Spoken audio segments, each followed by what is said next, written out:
अपने आप को घर वापसी करने के लिए कहा है या किसानों के लिए कहा है? तो किसान तो अपने घर में ही बैठा है। हमारी फिक्र करते तो 700 किसान थोड़ी चले जाते। ये उन्हीं की दया की बदौलत है कि जो 700 किसान इस दुनिया से अलविदा कह गए। सही मन की बात एक अलग होती है और लिखित बात में फर्क होता है। ये उन लोगों के गाल पे तमाचा है श्री नरेंद्र मोदी जी का, जो लोग ये कह रहे थे, अंधभक्त है कि खालिस्तानी बैठे हैं, माओवादी बैठे हैं, पाकिस्तानी। मैं सरदार हरविंदर सिंह भंडारी, डिस्ट्रिक्ट बिजनौर, उत्तर प्रदेश। प्रधानमंत्री जी ने अपने आप को घर वापसी करने के लिए कहा है या किसानों के लिए कहा है? तो किसान तो अपने घर में ही बैठा है, बाहर है कहाँ? नहीं, खेतों में कहाँ चले जाएं? खेत बंजर पड़े हुए हैं आपके, कह रहे हैं खेतों में काम नहीं हो रहा है, खेत चाहिए। अगर खेत बंजर पड़े होते तो साल भर से तो ना जाने देश में जाने भूकंप आ जाता। फिक्र कर रहे हैं आपकी वो? हमारी फिक्र करते तो 700 किसान थोड़ी चले जाते। ये उन्हीं की दया की बदौलत है कि जो 700 किसान इस दुनिया से अलविदा कह गए, शहीद हो गए।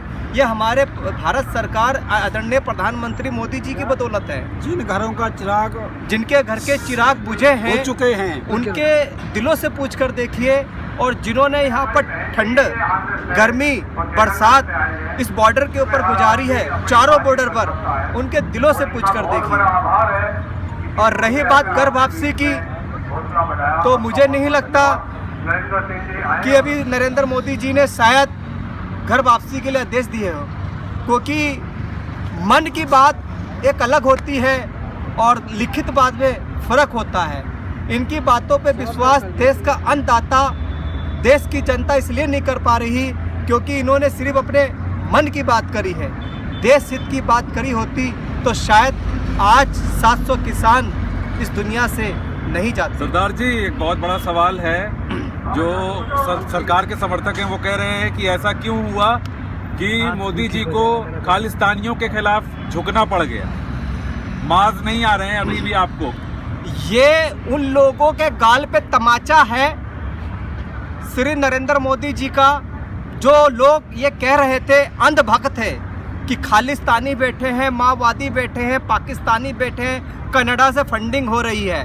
ये उन लोगों के ऊपर चमाता है। कम से कम 12 से 20 राउंड की बात केंद्र सरकार ने की, क्या खालिस्तान से कर रही थी? मुझे नहीं लगता कि भारत सरकार इतने कमज़ोर होगी कि किसी के आगे घुटने टेकेगी ऐसे आतंकवादियों के। ये देश का अन्नदाता है। अगर देश का अन्नदाता नहीं बचेगा तो ये देश कहाँ से विकास करेगा? भारत की तरक्की में जितना केंद्र सरकार का हाथ होता है, उससे कई गुना तरक्की कराने के लिए देश के अन्नदाताओं का होता है। मुझे उम्मीद है उन अंधभक्तों से जो खालिस्तानी, माओवादी देश के अन्नदाताओं को बता रहे थे, सिक्कों को बदनाम किया जा रहा था, सरदारों को बदनाम किया था। ये देश के अन्नदाताओं की ताकत है कि देश के प्रधानमंत्री के सामने झुकना पड़ा। जो कल तक ये कह रहे थे कि कानून सही है, आज उन्होंने कह दिया कानून गलत है। यानी कि कहीं ना कहीं सत्य जीत गया। कहते हैं ना, सच। सरदार जी, उन्होंने ये नहीं कहा कानून गलत, उन्होंने कहा कानून फिर समझाएंगे, फिर लाएंगे। महोदय जी, जब एक रोडवेज की होती हैं चढ़ने के लिए 2 दरवाजे होते हैं, एक तो सीधा रास्ता होता है और एक चोरी का रास्ता होता है। गलती तो पर घुमा के मानी है। सरकार को समझ में आ गया है हिमाचल के चुनाव से और उत्तर प्रदेश, पंजाब के चुनाव से समझ में आ गया है कि हम हार गए तो हमारे देश में अब हमारी राजनीति खत्म हो जाएगी, क्योंकि ये सरकार सिर्फ हिंदू और मुस्लिम के बिहार पे काम कर सकती है और देश के विकास के नाम पर काम नहीं कर सकती। ये राजनीतिक कदम हुआ ना, ये किसानों की जीत कैसे हुई? वही तो मैं आपसे जानना चाह रहा था इतनी देर से। भाई, आप कह रहे हैं ना किसानों को सौगात दी है, कहाँ से दे दी? किसान बॉर्डर से जब तक नहीं वापसी होगा, जब तक संसद भवन के अंदर ये बिल वापस ना हो जाए, जब तक लिखित रूप में ना हो जाए, एमएसपी पे पक्का कानून ना बन जाए, 700 किसान शहीद हुआ है, उनके लिए कोई महत्वपूर्ण कार्य ना हो जाए और जो इतना नुकसान हुआ है उसकी भरपाई देश की सरकार को करनी पड़ेगी। तेलंगाना सरकार ने 3-3 लाख रुपए का जो है अनाउंसमेंट किया है। हर शहीद, जितने भी 700 सवा 700 किसान शहीद हुए हैं, हर किसान को 3-3 लाख रुपए वो पर्सनली देंगे। भारत सरकार को भी सोचना चाहिए। भारत सरकार को तो मैं तो ये कहता हूँ, छोटे से तेलंगाना पिछले 7-8 से जो राज्य बना 7-8 साल के अंदर, पंजाब सरकार ने क्या स्मारक बनाने का फैसला किया है शहीदों के नाम? पंजाब सरकार का बहुत बहुत धन्यवाद है। मैं तो समझता हूँ बीजेपी शासन छोड़कर हर राज्य ने सरकार, विपक्ष की हर पार्टी ने पूरा समर्थन दिया है।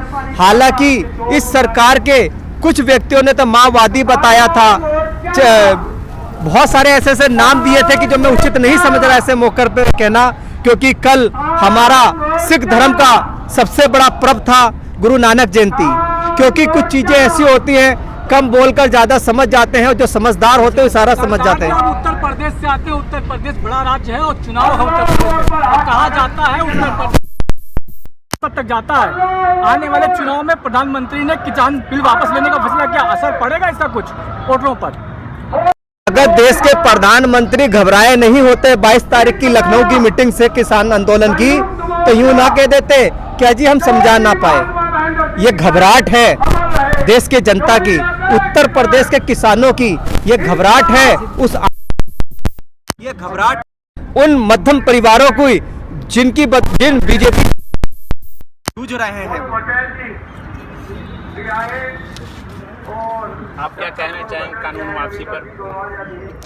कानून वापसी पे हम ये कहना चाहते हैं कि जैसे प्रधानमंत्री जी ने, उनका स्वागत है, उन्होंने कदम उठाया है, उनको अब पूरी कार्रवाई करनी चाहिए, एमएसपी पे कानून बनाना चाहिए। घर कब जा रहे हैं? जब तक एमएसपी पे कानून नहीं बन जाएगा।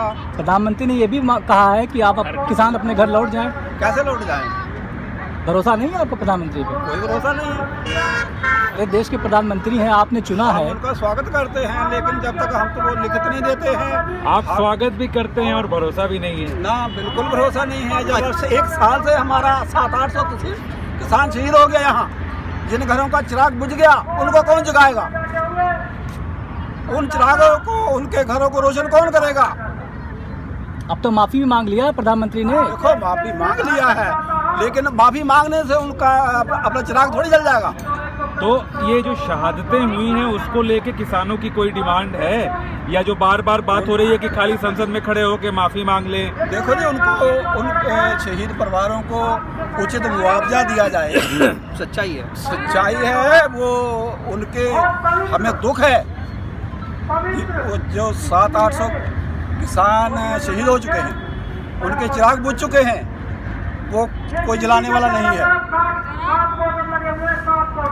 वो नहीं ऐसे नहीं जल सकते। तो चलो उनको संत्वना देने के लिए। आप कहाँ से आते हैं? हम जी रामपुर। अच्छा, रामपुर से। रामपुर से आते हैं। रामपुर से आते हैं जी। अच्छा, मैं गुरजीत सिंह बाजवा। चुनाव का वक्त आ चुका है उत्तर प्रदेश में जी। और ये बात हो रही है कि ये जो दांव खेला है, ये जो हार मानी है मोदी जी ने, वो उत्तर प्रदेश में वोट हासिल करने के लिए की है। देखो जी, वोट तो ऐसी बात है कि वोट तो जो अपना जनता का वो है। अभी तो किसान आंदोलन से ये आवाज हो रही थी कि जनता जो है बीजेपी को गांव में घुसने नहीं देगी। अब आप कह रहे हैं कि अब जनता का मूड है। सच ही ऐसा था। था।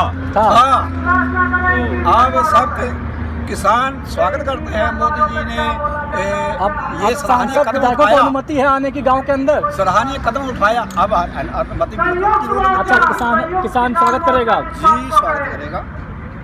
वोट भी देगा। वोट भी देगा। वोट अपने मत का है। वोट अपने मत का है। अगर वोट हमारे किसी को भी दे सकते हैं, किसी को भी दे सकते हैं, लेकिन अभी तक किसान आंदोलन से जो बात हो रही थी वो यही हो रही थी कि कोई नहीं वोट देगा, बीजेपी को वोट नहीं देगा। देखिए, वोट हमेशा अपने मत का होता है। रही बात उत्तर प्रदेश चुनाव की, आपके सुर बदल रहे हैं, किसानों के सुर बदल रहे हैं। तो किसानों के ना सुर कल बदले थे ना आज बदले हैं। इसीलिए तो ना भी हमने बीजेपी का समर्थन किया है और ना अन्य किसी पार्टी का समर्थन कल किया है। आप कल तक आप सिरे से खारिज कर रहे थे बीजेपी को, आज आपके सुर बदले हैं, बयान हम बदली है खारिज आपकी। आज भी उन बातों को कर रहे हैं। वो घाव कैसे मिट सकते हैं जो घाव हमारे दिलों पर लगे। प्रधानमंत्री का जो मास्टर स्ट्रोक था वो कहीं न कहीं हो रहा है, लागू हो काम रहा आया है। वो। देखिए, ये मास्टर स्ट्रोक है या क्या है वो तो आपको मार्च के महीने में ही अपने आप पता चल जाएगा, कौन टिकेगा कौन जाएगा।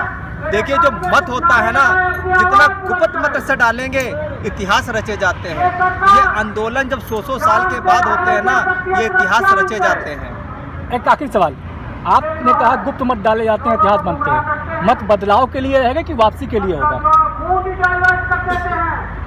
जो परिवर्तन होगा वो उत्तर प्रदेश की जनता नहीं, 5 राज्यों की जनता को बहुत बड़ा प्रमाण मिलेगा। आप देखिएगा, आप लोगों की जो मेहनत है, यूट्यूब चैनल वाले आप लोगों ने जो ये आवाज़ उठाई है, आज उस गोदी मीडिया को कहता हूँ, अपनी ईमानदारी से काम किया होता तो शायद आज ये यूट्यूब चैनल वाले आपका कार्य नहीं कर रहे होते। इतनी बेरुखी से आपने जो कार्य किया है मीडिया वालों, शायद जनता आपको, देश का किसान आपको कभी माफ़ नहीं करेगा।